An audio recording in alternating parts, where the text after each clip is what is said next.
ఏంటయ్యా షికార్లు తిన్న వరకు చాలు లేవండయ్యా తెల్లవారుతో 4 గంటలకు లేవాలి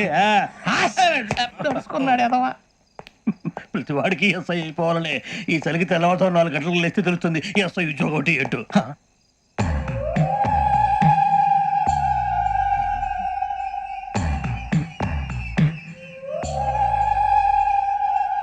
శ్రావణిని కలిసి ఆ డిజిటల్ క్యాసెట్ విషయం ఏంటో తెలుసుకోవాలరా మనం.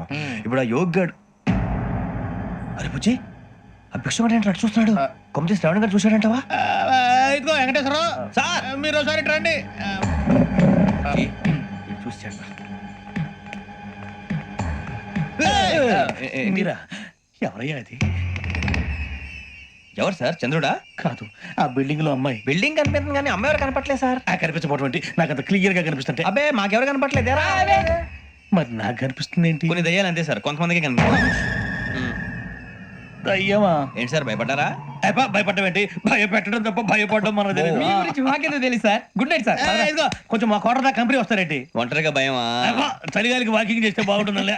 ఇదిగో వెంకటేశ్వరరావు, నీకు దయ్యాల గురించి బాగా తెలుసు అన్నమాట. జగదంబ చౌదరి గారు తెలుసు. వాడు మగదయ్యమా? మహాపండితుడు, జ్యోతిష్య శాస్త్రాన్ని జోగ్గా చెప్పేస్తాడు. మరి దయ్యాల గురించి ఏం చెప్పాడు? దయ్యాలు 3 రకాలంటండి. శంకిని, లంకిని, డాకిని. శంకిని దయ్యాలు అంటే అవుట్డోర్ దయ్యాలు, గుట్ల మీద పుట్ల మీద పొలాల్లో శ్మశానాల్లో తిరుగుతూ ఉంటాయి. ఇక లంకిని దయ్యాలు అయ్యేమో పాడుబడ్డ ఇళ్లలో, పాడుబడ్డ బంగ్లాల్లో, ఎండిపోయిన నూతుల్లోనూ ఉంటాయి. ఇవి చాలా డేంజరస్. ఇక డాకిని అంటే కామెడీ దయ్యాలు. వీటి గురించి మీరు పెద్దగా పట్టించుకోవాల్సిన అవసరం లేదు. ఇందాక మీరు చూసింది లంకిని దయ్యం. అవి ఎవరికో కానీ కనిపించవు, కనిపిస్తే వదలవు. మీకు ఈ సంగతి తెలుసా? ఈ కనిపించినట్టు ఎవరికైనా చెప్తే అసలు వదిలిపెట్టవు, పగబట్టేస్తాయి. వెంకటేశ్వరరావు, నీకు విషయం తెలుసు? డల్దో ఇందాక నాకు దయ్యం కనపడలా, ఊరకనే కామెడీ కన్నా డాకిని టైప్ అన్నమాట. అంటే కామెడీ దయ్యం అనే పైగా మంది ఉచ్చక వెంకటేశ్వరరావు. ఆ రాజు వాళ్ళకి దయ్యం గోడవే లేదు, అందులోనూ November 8. సార్ మాటల్లో మీ క్వార్టర్ వచ్చింది, క్వార్టర్ కొట్టి పడుకో. మన క్వార్టర్లు మీటర్లు లేవు కానీ ఏదన్నా ఒకవేళ అర్ధరాత్రి పూట మా క్వార్టర్లో వచ్చి పెద్ద పెద్దగా కేకలు ఇస్తే ఇగ్గురు చెయ్యదులు చేపట్టుకుంది మీరు సార్. నేను పట్టుకున్నా లైట్ అయ్యి బయట చీకటిగా ఉంది. ఏదో శాడిస్తాం వీడును కింద దర్శనం ఈ పాటికి. శ్రావణ్ గారు బయట పెట్టుకుని బాగా మేనేజ్ చేశారు. రుచుకోమంట. అరే వాళ్ళ డేట్ ఎంతరా? 16th.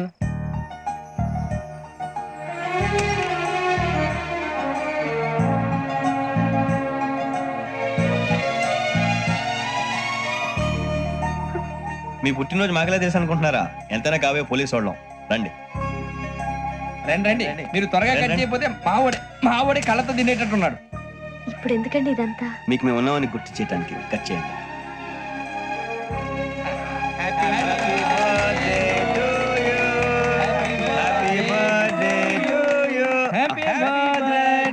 శ్రావణి గారు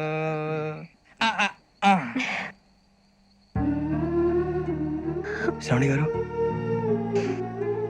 నాన్న గుర్తొచ్చారు.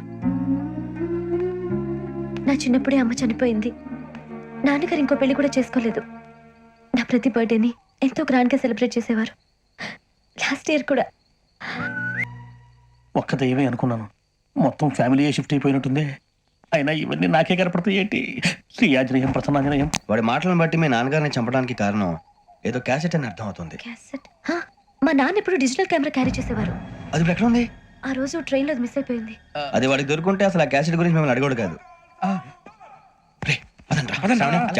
బాయ్.